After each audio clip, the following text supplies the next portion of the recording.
Welcome to special analysis. నేను రమ్మ మండవ. ఈరోజు అనాలిసిస్లో భాగంగా మనం తీసుకోబోతున్న టాపిక్ ఏంటంటే మోడీ దగ్గర నితీష్ కంటే నాయుడికే ఎక్కువ మార్కులు ఎందుకు పడుతున్నాయి అని చెప్పేసి నేను టైటిల్ పెట్టడం జరిగింది. ఆ అంశం గురించి మనం ఈరోజు మాట్లాడుకునే ప్రయత్నం చేద్దాం.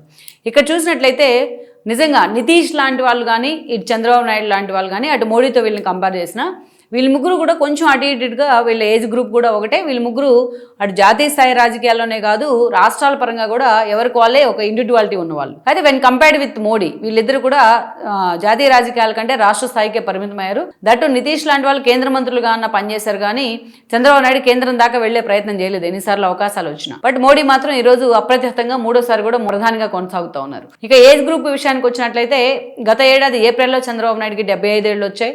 అదేవిధంగా గత ఏడాది సెప్టెంబర్లో మోడీ 75 ఏళ్ళు పూర్తి చేసుకున్నారు.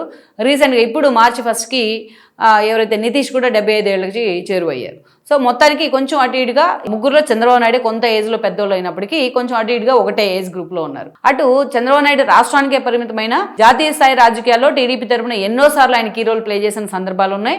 ఆయనకి ఇండివిజువల్గా అంత చరిష్మాటిక్ లీడర్ కూడా తనకంటూ ఒక బ్రాండ్ అయితే క్రియేట్ చేసుకున్న వ్యక్తి రాష్ట్రానికే పరిమితమైనప్పటికీ. ఇక నితీష్ విషయానికి వచ్చినట్లయితే నితీష్ ఎప్పుడు కూడా ఫ్యామిలీని కూడా ఆయన రాజకీయాలకు దూరంగా ఉంచే ప్రయత్నం చేశారు. తన కొడుకును కూడా ఈవెన్ రాజకీయాలకు తీసుకొచ్చే ప్రయత్నం చేయలేదు.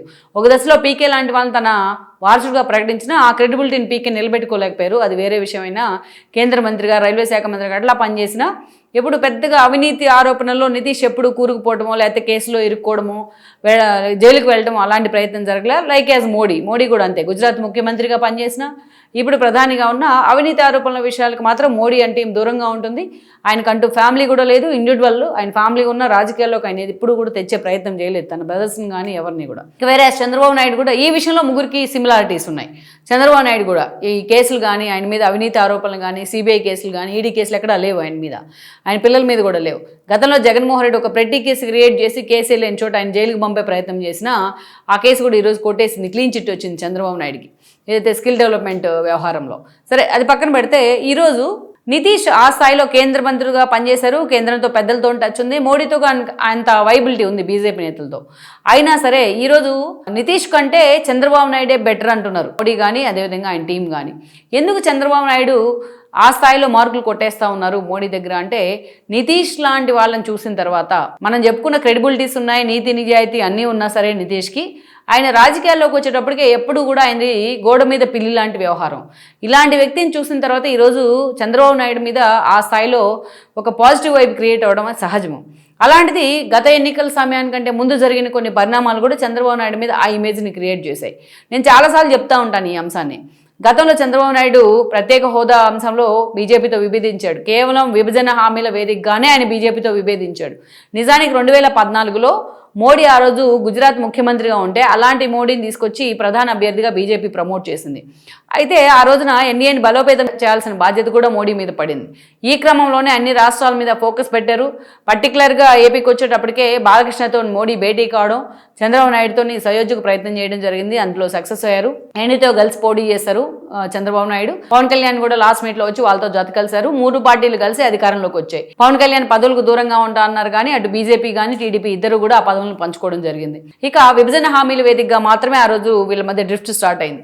ఎందుకంటే ప్రత్యేక హోదా ఆ రోజు ప్రత్యేక హోదాను తీసుకొచ్చింది విభజన సమయంలో, రాష్ట్ర విభజన సమయంలో. ప్రణాళికా సంఘాన్ని తీసేసి మోడీ గవర్నమెంట్ వచ్చేసి నీతి ఆయోగ్ని పెట్టింది. నీతి ఆయోగ్ ఏం చేసింది, ప్రత్యేక హోదా అక్కర్లేదు, దాని ప్లేస్లో మనం ప్యాకేజ్ ఇవ్వచ్చు అని చెప్పింది, ప్రత్యేక ప్యాకేజీ. అయితే ఆ ప్యాకేజీ విషయంలో కూడా తనకు అనుమానాలు ఉన్నాయి కాబట్టి ఆ రోజు ఉన్న పరిస్థితుల్లో చంద్రబాబు నాయుడు దానికి చట్టబద్ధత అడిగారు. అక్కడ అసలు డ్రిఫ్ట్ స్టార్ట్ అయింది. అది తర్వాత చాలా దూరం వెళ్ళింది. వ్యక్తిగత విమర్శలు చేసుకున్నారు. ఎన్డీఏలోంచి టీడీపీ బయటకు వచ్చింది. మంత్రులను కూడా విరమించుకున్నారు. అంతా జరుగుతూ వచ్చింది. ఆ గ్యాప్లోకి వైఎస్ఆర్సీపీ చొరబడింది. అది వేరే విషయం. అయితే ఆ తర్వాత మనం చూస్తే 2019 ఎన్నికల కంటే ముందు ఆ చంద్రబాబు నాయుడు మోడీతో వచ్చిన గొడవల కారణంగా అటు కేసీఆర్ అండ్ జగన్మోహన్ రెడ్డి వీళ్ళంతా ఒక టీం అయ్యారు. జగన్మోహన్ రెడ్డి 151 సీట్లతో సీఎం చేయడంలో కేసీఆర్ రిటర్న్ గిఫ్ట్ ఎంత ఉందో మోడీ అండ్ టీం ప్లే చేసిన స్ట్రాటజీస్ కూడా అంతే ఉన్నాయి. అది అందరికీ తెలిసిన విషయమే. అయితే 2019లో తాను 23 సీట్లకు పరిమితమైన తర్వాత చంద్రబాబు నాయుడు ఎక్కడ తొందరపడలా. ఎప్పుడు మోడీని విమర్శలు చేయడం కానీ అట్లా చేయకుండా జాగ్రత్త పడుతూ వచ్చారు. తనకి జగన్మోహన్ రెడ్డి ప్రయారిటీ అని చెప్పి జగన్మోహన్ రెడ్డి విధానాలను ఆయన తప్పుపడుతూ వచ్చారు అనేక రకాలుగా. ఈ సందర్భంలో అటు మోడీ అండ్ అమిత్ షా కూడా ఆయన మీద ఫోకస్ పెట్టారు. ఎంత సీరియస్గా జగన్మోహన్ రెడ్డి ప్యాంపర్ చేసినా సరే చంద్రబాబు నాయుడు కూడా చాలాసార్లు వాళ్ళు గౌరవించారు. ఏదైతే మనం చూస్తే అల్లూరు సీతారామరాజు విగ్రహావిష్కరణకు వచ్చిన సమయంలో టీడీపీని ఇన్వాల్వ్ చేయడం దగ్గర నుంచి ద్రౌపది ముర్ము ఎంపిక సమయంలో టీడీపీ మద్దతు కోరడం దాకా, అదేవిధంగా చంద్రబాబు నాయుడిని అయోధ్య ఆలయానికి ఆహ్వానం చేయడం దాకా, ఇలాంటి సందర్భాలు G8 సన్నాహక సమావేశానికి ఇన్వైట్ చేయడం దాకా చాలా సందర్భాల్లో బీజేపీ చంద్రబాబు నాయుడికి ప్రయారిటీ ఇస్తూనే వచ్చింది. జగన్మోహన్ రెడ్డి విషయంలో తాము చేసిన తప్పుల విషయంలో రిగ్రెట్ అయి ఉండొచ్చు. ఇక చంద్రబాబు నాయుడు అరెస్ట్ సమయంలో ఏదైతే తమ మీద ప్రచారం జరుగుతోంది, ఇది మోడీనే చేయించారు వెనకుండా నేను ప్రచారం జరుగుతున్న సమయంలో స్వయంగా అమిత్ షా, లోకేష్ మిలిసి ఆ అంశం మీద క్లారిటీ ఇచ్చి దాన్ని ఖండించే ప్రయత్నం కూడా చేశారు.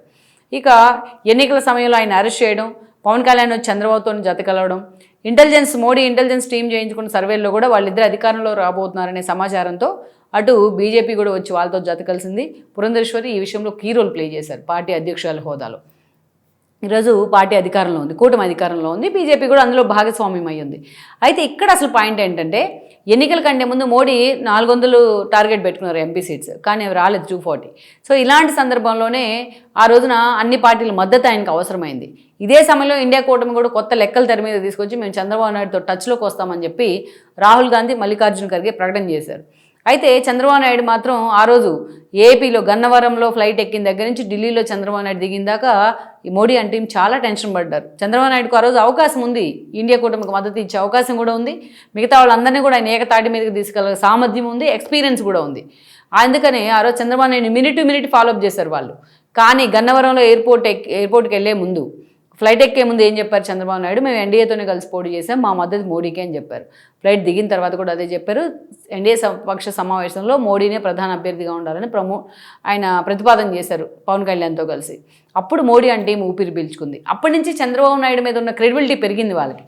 ఒకప్పుడు ఒక సాలిడ్ మిత్రపక్షంగా ఎలా ఉండిందో ఎన్టీఆర్ హయాంలో కావచ్చు, ఆ తర్వాత చంద్రబాబు నాయుడు హయాంలో, వాజ్పేయి హయాంలో టీడీపీ, అందుకే ఈరోజు ఆ టీడీపీ తన క్రెడిబిలిటీని నిలబెట్టుకునే విధంగా చంద్రబాబు దాన్ని క్యారీ ఫార్వర్డ్ చేశారు.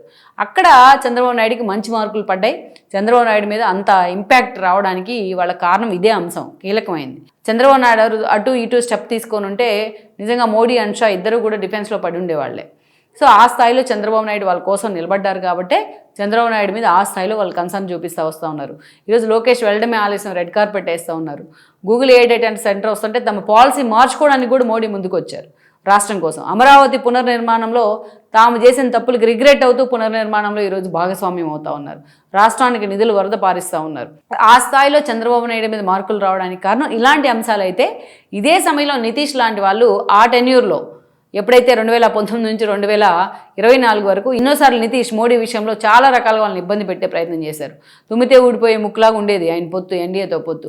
ఎన్నోసార్లు బీజేపీని ఉలిక్కిపడేలాగా చేశారు, మేము మద్దతు ఉపసంహరించుకుంటామని గోడ మీద పిల్లిబాటంగా ఆయన వ్యవహరించారు.